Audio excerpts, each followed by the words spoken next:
Buyer activity is down 6.2% on the shore. This report as reflected in 18.5% fewer contracts and longer days on the market before a seller goes under contract.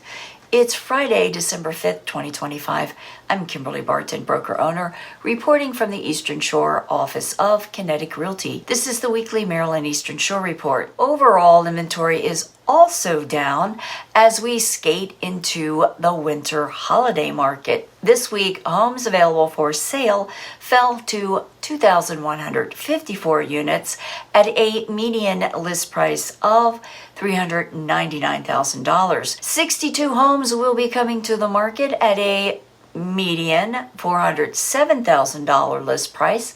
127 homes went under contract in 52 days at a median list price of $380,000.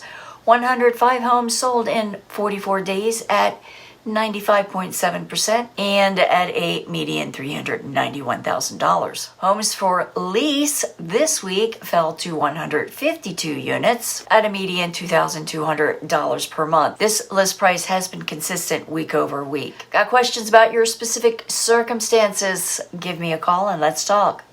That's your weekly wrap for this week's Maryland Eastern Shore Report for Friday, December 5th, 2025. Thanks so much for tuning in. Enjoy your weekend. Take care.